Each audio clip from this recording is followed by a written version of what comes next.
എന്റെ ചോദ്യം, 12 മാസക്കാലമായി ഈ പിണറായി വിജയൻ എന്തു ചെയ്യുകയായിരുന്നു?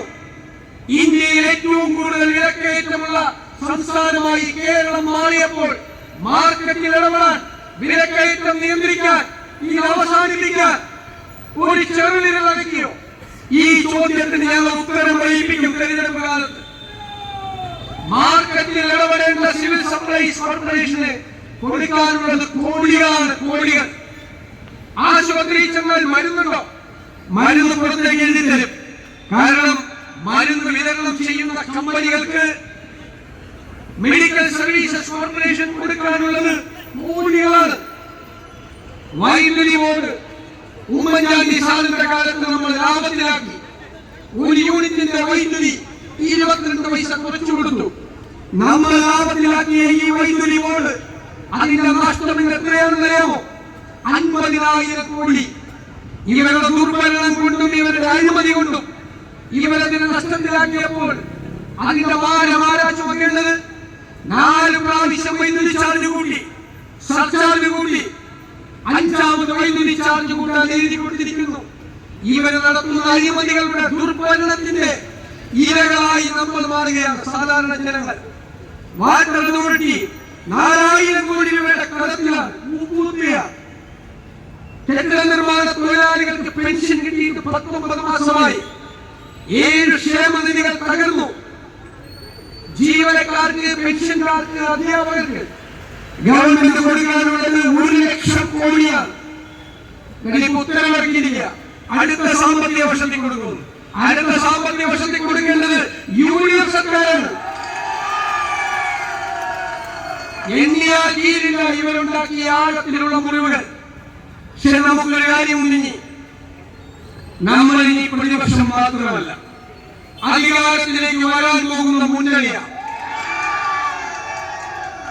UDFന് കേരളത്തോടുള്ള വാക്ക്, ഇവരെവിടെയെല്ലാം കേരളത്തെ തകർത്തു തരിപ്പണമാക്കി അവിടെയെല്ലാം നമ്മുടെ UDF കേരളത്തെ പുനർജനിപ്പിക്കും.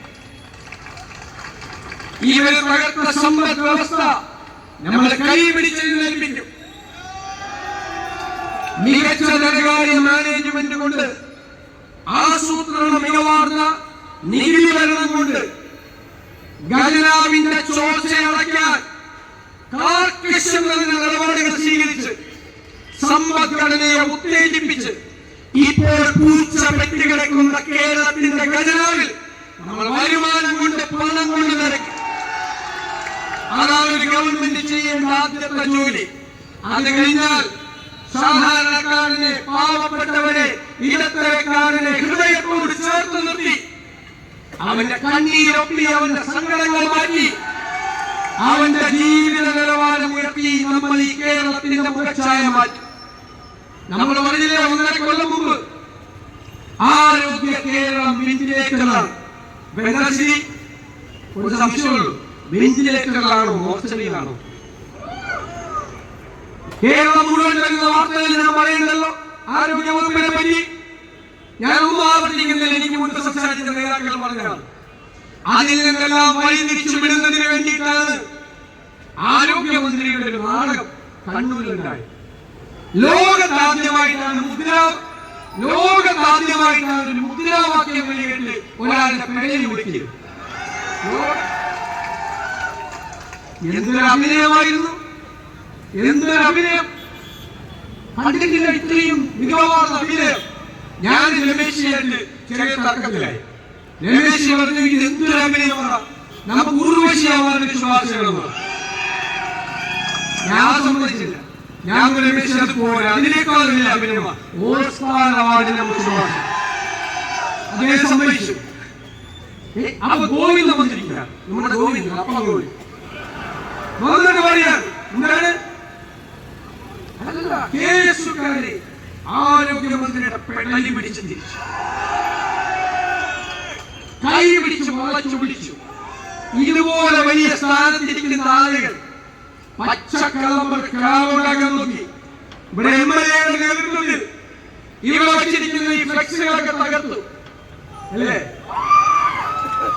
ഞാൻ ഇവിടുത്തെ MLA-യോടും കൂട്ടുകാരോടും സഹാക്കളോടും നന്ദി പറയാം. കാരണം അവർ വേണ്ടാത്ത പണി ചെയ്തുകൊണ്ടാണ് നെയ്യാറ്റിൻകരയിൽ എത്തിച്ച ഈ വീട്ടിലിരിക്കുന്ന ആളുകൾ വരെ ഇറങ്ങി വന്നു. നിങ്ങൾക്ക് UDF അറിയില്ല, വന്ന് തോണ്ടാൻ നിങ്ങൾ അതിന്റെ റിയാക്ഷൻ എന്തായിരിക്കും നിങ്ങൾക്ക് അറിയില്ല. ഇതുപോലൊരു സ്വീകരണം ഇരിക്കുന്നതിനോട് മനസ്സിലാക്കി 4 ബോർഡ് കേട്ട തീരുന്നതാണോ UDF? തീരുന്നതാണോ? അതിന്റെ അപ്പുറത്തെ ആവശ്യമാണ്, ജനങ്ങളുടെ ആവശ്യമാണ് UDF. ഈ ഒരു വെന്റിലേറ്ററിൽ കിടന്നിരിക്കുന്ന ഈ ആരോഗ്യ കേരളത്തെ നമ്മൾ ആരോഗ്യവതിയാക്കി കേരളത്തിലാണ്. നമ്മളൊരു ആരോഗ്യ രേഖ അവതരിപ്പിച്ചിട്ടുണ്ട്. ഞാൻ നിങ്ങളോട് പറയുന്നു, അത് നടപ്പാക്കുമ്പോൾ ലോക രാജ്യങ്ങളിൽ നിന്ന് പോലും ചികിത്സ നേടി ആളുകൾ കേരളത്തിലെത്തുന്ന ആരോഗ്യത്തിന്റെ ഡെസ്റ്റിനേഷൻ പോയിന്റാവും നമ്മുടെ കേരളം. ഈ കുട്ടികൾ 40-50 ലക്ഷം രൂപ കിടപ്പാടം പണയപ്പെടുത്തി വിദേശ രാജ്യങ്ങളിലെ യൂണിവേഴ്സിറ്റികളിൽ പ്രോഗ്രാമിൽ ചേരുന്നു. നമ്മളൊരു വിദ്യാഭ്യാസ രേഖ അവതരിപ്പിച്ചിട്ടുണ്ട്. UDF അധികാരത്തിൽ വരുമ്പോൾ അവരിപ്പോൾ കാനഡയിലും UK-യിലും ജർമ്മനിയിലും ഓസ്ട്രേലിയയിലെയും യൂണിവേഴ്സിറ്റികളിൽ പോയി പഠിക്കുന്ന പ്രോഗ്രാമുകൾ കേരളത്തിലെ സർവകലാശാലകളിൽ നമ്മൾ ആരംഭിക്കും. അവരവിടെ പഠിക്കും. പഠിച്ച് പുറത്തിറങ്ങുമ്പോൾ 2 ഓപ്ഷനാണ്. ഒന്ന് തൊഴിൽ, അല്ലെങ്കിൽ സംരംഭം തുടങ്ങാനുള്ള സഹായം. അതിനായുള്ള സമഗ്രമായ തൊഴിൽ സംരംഭ പദ്ധതി UDF പ്രഖ്യാപിക്കുക. അംഗൻവാടി ജീവനക്കാർ, ആശാ വർക്കർമാർ, പ്രീ പ്രൈമറി ടീച്ചേഴ്സ്, പാചക തൊഴിലാളികൾ, അതുപോലെ ലോട്ടറി തൊഴിലാളികൾ, ഭിന്നശേഷിക്കാർ, KSRTC പെൻഷൻകാർ, എല്ലാവരുടെയും സംഘടനകൾ മാറ്റാനുള്ള പദ്ധതികൾ UDF-നുണ്ടാവും. ഇനി ഒരു സ്വപ്ന പദ്ധതിയുണ്ട്, ചെറുപ്പക്കാരെ കേട്ടോളൂ. കേരളത്തിന് 600 കിലോമീറ്റർ കടലാണ്, പ്രകൃതി നൽകിയ വനനാട്, 2 അന്താരാഷ്ട്ര തുറമുഖങ്ങൾ, ഒരു കണ്ടെയ്നർ ടെർമിനൽ, 17 മിനി തുറമുഖങ്ങൾ. നമ്മൾ അതിനെല്ലാം സംയോജിപ്പിച്ച് മിഷൻ സമുദ്ര എന്ന പേരിൽ കോസ്റ്റൽ ഷിപ്പിംഗ് ആരംഭിക്കും. Coastal shipping. ഈ റോഡിലൂടെ പോകുന്ന ചരക്കുകൾ അതിന്റെ 70% 4-1 ചെലവിൽ കടലിലൂടെ പോകും. റോഡ് ഫ്രീയാം. 2ാം ഘട്ടം മലയാളികളും പുറത്തു നിന്നുള്ളവരും ഈ കടലിലൂടെ ഉല്ലാസ നൗകയിൽ സഞ്ചാരം നടത്തും. Cruise shipping. 3ാം ഘട്ടത്തിൽ നദികളുമായി ചേർത്ത് വെച്ച വിശാലമായ ടൂറിസം പദ്ധതി. സിംഗപ്പൂർ പോലെ, സിയാറ്റിൽ പോലെ ഈ കേരളത്തെ ഒരു തുറമുഖ നഗരമാക്കി മാറ്റണം എന്നത് നമ്മുടെ UDF-ന്റെ സ്വപ്നമാണ്. നമ്മൾ യാഥാർത്ഥ്യമാണ്. ഇത് തയ്യാറാക്കിയ അന്താരാഷ്ട്ര വിദഗ്ധർ പറഞ്ഞത്, കേരളം പോലെ ഇത്തരം ഒരു പരിപാടി നടത്താൻ മനോഹരമായ സ്ഥലം ലോകത്തെങ്ങും ഇല്ലാന്ന്. ഇനിയും ഒരുപാട് പരിപാടികളുണ്ട്. ഞാൻ എല്ലാം പറയുന്നില്ല, കുറച്ച് സസ്പെൻസ് കിടക്കും. പക്ഷേ ഈ യാത്ര ഇന്ന് അവസാനിക്കുമ്പോൾ കേരളത്തിലെ ജനങ്ങൾക്ക് ഒരു കാര്യം ബോധ്യമാകും. അവർ വരുന്നത് കേവലം അധികാര മാറ്റത്തിന് വേണ്ടി മാത്രമല്ല, കേരളത്തിന്റെ മാറ്റത്തിന് വേണ്ടിയാണ്. UDF-ന് വേണ്ടി ഞാൻ നിങ്ങൾക്ക് വാക്ക് തരുന്നു. ഇനി നമ്മുടെ കേരളം പുറകിലേക്ക് നടക്കില്ല. ഇനി നമ്മുടെ കേരളം മുന്നിലേക്ക് കുതിക്കും. ഇവിടെ ഇതൊന്നുമല്ല ഇവരുടെ ചർച്ച. ഇവരുടെ ചർച്ച ഒടുക്കത്തെ വർഗീയത. BJP-കാരുടെ അവര് നമ്മൾ സന്തോഷമായിട്ടിരിക്കുന്ന അവർക്ക് സങ്കടം വരും. അപ്പൊ അവര് വിദ്വേഷ പ്രസംഗം നടത്തും, ബഹളം ഉണ്ടാക്കും, നമ്മളെ ശത്രുക്കളാക്കി കഴിഞ്ഞാൽ അവർക്ക് സമാധാനം. പക്ഷേ എന്റെ സങ്കടം, സംഘപരിവാറിന്റെ അതേ പാതയിൽ കേരളത്തിലെ CPM സഞ്ചരിക്കുന്നു. ഡൽഹിയിലെ ചേട്ടൻ ഭാവിയും തിരുവനന്തപുരത്തെ അനിയൻ ഭാവിയും വർഗീയതയുടെ ഒരേ തോണിയിൽ സഞ്ചരിക്കുന്നു. ഇപ്പോൾ പിണറായി വിജയൻ കേരളത്തിൽ വർഗീയതയ്ക്ക് തിരികൊത്തിയിരിക്കുന്നു. തീക്കൊല്ലി കൊണ്ടാണ് ഇവിടെ തലചൊറിയുന്നത്. ഒരു തീപ്പൊലി വീണാൽ ആളി കത്തിക്കാൻ കാത്തിരിക്കുന്ന വർഗീയവാദികളുടെ കൈകളിലേക്ക് CPM തീപ്പന്തം കൊടുക്കുന്നു. പക്ഷേ നിങ്ങൾ ഭയപ്പെടേണ്ട. ആ തീ കെടുത്താനുള്ള ആർജവം കേരളത്തിലെ UDF-നുണ്ട്. ഒരാൾ വർഗീയത പറയണ്ട എന്നതാണ് നമ്മുടെ നിലപാട്. ഭൂരിപക്ഷ വർഗീയതയും വേണ്ട, ന്യൂനപക്ഷ വർഗീയതയും വേണ്ട. ആര് വർഗീയത പറഞ്ഞാലും നമ്മൾ കൊമ്പം പറഞ്ഞാൽ എതിർക്കും. തെരഞ്ഞെടുപ്പിന്റെ പാരമ്പര്യത്തിൽ നിൽക്കുമ്പോൾ എല്ലാവരും കോംപ്രമൈസ് ചെയ്യും. നമ്മൾ ചെയ്യില്ല. ചിലര് വന്നിട്ട് നമ്മളെ ഭീഷണിപ്പെടുത്തും. ഞങ്ങളുടെ കയ്യിൽ വോട്ട് ബാങ്ക് ഉണ്ട്. വോട്ട് ബാങ്ക് ഉണ്ടെങ്കിൽ കയ്യിൽ വെച്ചോ, വർഗീയത പറയരുത് എന്ന് അവരോട് നമ്മൾ പറയും. പിണറായി വിജയനും വി.ഡി. സതീശനും ഒക്കെ കുറച്ചുനാൾ ഇവിടെ ഉണ്ടാവുള്ളൂ, പിന്നെ ഓർമ്മയാകും. പക്ഷെ നമ്മുടെ കേരളം ഉണ്ടാകും. ഈ കുഞ്ഞുങ്ങളും അവരുടെ മക്കളുമുള്ള ഈ കേരളത്തിൽ സൗഹാർദ്ദം തകർക്കാൻ ആരെങ്കിലും ശ്രമിച്ചാൽ നമ്മൾ ജീവിച്ചിരിക്കുമ്പോൾ നമ്മളതിന് സമ്മതിക്കില്ല. എന്നോട് ചിലർ ചോദിച്ചു, എന്തിനൊക്കെ തട്ടിക്ക് പറയണം? ഞാൻ കരുതുന്നത് മതേതര കേരളം ഇരുകൈകളും നീട്ടി ഈ മതേതര നിലപാടിനെ അവരുടെ ഹൃദയത്തിൽ സ്വീകരിക്കും. ഈ തെരഞ്ഞെടുപ്പ് കഴിയുമ്പോൾ നമ്മുടെ കേരളം തലയെടുപ്പോടുകൂടി നിന്ന് ഈ രാജ്യത്തോട് പറയും, ഇതാണ് മാതൃക, ഇതാണ് ഞങ്ങളുടെ മതേതര കേരളം എന്ന്. അവിടേക്ക് നമുക്ക് നമ്മുടെ കേരളത്തെ കൂട്ടിക്കൊണ്ടുപോകണം. അതാണ് നമ്മുടെ ലക്ഷ്യം. രാഷ്ട്രീയം മാത്രമല്ല. ഇവിടെ ഈ CPM എന്ത് പറ്റി? ഇവര് ഖജനാവ് മുഴുവൻ കൊള്ളയടിച്ചു, അമ്പലം മുഴുവൻ വിഴുങ്ങി, അവസാനം സ്വന്തം രക്തസാക്ഷികളുടെ ഫണ്ട് വരെ തട്ടിപ്പാണ്. ഇപ്പൊ രക്തസാക്ഷികൾ ഉണ്ടാകുന്നത് CPM-ൽ ലോട്ടടിക്കുന്നവരെ ബമ്പർ പിറ്റേ ദിവസം പിരിവ് തുടങ്ങുക. ഇടോ, എന്താ ശബരിമലയിൽ ചെയ്തത്? അയ്യപ്പന്റെ സ്വർണം അടിച്ചു മാറ്റിയതിന് 3 ഉന്നതരായ CPM നേതാക്കൾ ജയിലിൽ കിടക്കുക. CPM അഭിമാനം പോലെയാ. നടപടിയെടുത്തില്ല. അവർക്ക് നടപടിയെടുത്താൽ അവർ വേറെ ആളുകളുടെ പേര് പറയും. ഇപ്പൊ മിടുക്കന്മാർ ചമഞ്ഞ് നടക്കുന്ന വേറെ നേതാക്കന്മാർ കൂടി ജയിലിൽ പോകും. അതുകൊണ്ടാണ് അവർക്കെതിരെ നടപടിയെടുക്കാത്തത്. സ്വർണം മാത്രമല്ല മോഷ്ടിച്ചത്, അയ്യപ്പന്റെ ശ്രീകോവിലിന് മുന്നിലുള്ള അതിമനോഹരമായ സ്വർണത്തിൽ പൊതിഞ്ഞ ദ്വാരപാലക ശില്പം എടുത്തുകൊണ്ടുപോയി ഇവന്മാരൊരു കോടീശ്വരന് വിറ്റു, കോടികൾ മേടിച്ചു. മാത്രമല്ല കള്ളന്മാര് പോയിക്കോളും, വിറ്റാരും അറിയാതിരിക്കാൻ ചെമ്പിൽ അതിന്റെ ഒരു വ്യാജ മോളുണ്ടാക്കി അതവിടെ കൊണ്ട് വെച്ചിട്ടുണ്ട്. കോടതി എന്ത് കള്ളന്മാരാണ് ഇത്? കോടതി പറയാം, 2019 മുതൽ ഈ കളവ് തുടങ്ങി. കട്ടളപ്പടി അടിച്ചു, വാതിലടിച്ചു, ആരും അറിഞ്ഞില്ല. ആരും അറിഞ്ഞില്ലെങ്കിൽ കള്ളന്മാർ എന്ത് ചെയ്യും? വീണ്ടും കണ്ടു.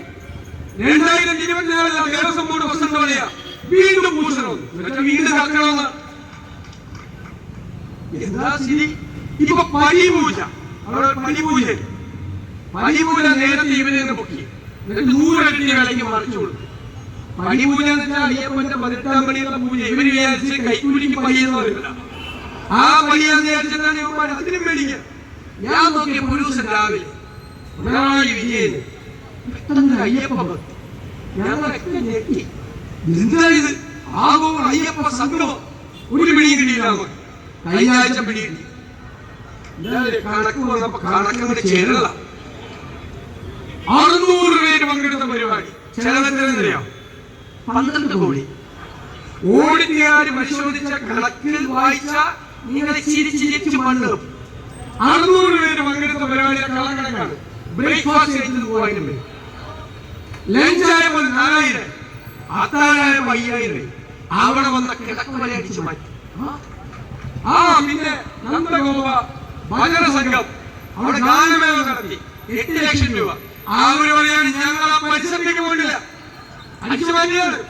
അപ്പൊ ഞാൻ പറഞ്ഞേ, നമ്മുടെ കൊല്ലത്ത് CPM കോർപ്പറേഷൻ ഭരിക്കുന്നത് ഇപ്പൊ നമ്മളെ ഭരിക്കണം. അപ്പൊ അവരവിടെ ഒരു ഫെസ്റ്റിവൽ നടത്തി. ഒരു കുതിരയെ കൊണ്ടുവന്നു. കുതിരയെ കൊണ്ടുവരുമ്പോ വാഹനത്തിലെ കൊണ്ടുവരും. അതിന്റെ വൗച്ചർ എഴുതി മേടിക്കണം. കണക്കാ കുതിരയെ കൊണ്ടുവന്നു. അപ്പൊ വൗച്ചറിൽ വാഹനത്തിന്റെ നമ്പർ, കുതിരയെ കൊണ്ടുവന്ന വാഹനം. ഓടിക്കാര് പരിശോധിച്ചപ്പോ CPM-കാര് കുതിരയെ കൊണ്ടുവന്ന വാഹനം ഏതാ പറയാം? മാരുതി 800. മാരുതി 800 കുതിരയെ കൊണ്ടുവന്ന കള്ളന്മാരാണ്. കമന്ന് വീണാൽ കാൽപ്പണമായി പോകുന്ന കൊള്ളക്കാരുടെ സർക്കാരാണ് കേരളം ഭരിക്കുന്നത്. ഇപ്പൊ ഇറങ്ങിയിരിക്കുക ഭയങ്കര പ്രഖ്യാപനങ്ങളാണ്. 10,000 കോടി രൂപയുടെ തീരദേശ പാക്കേജ്.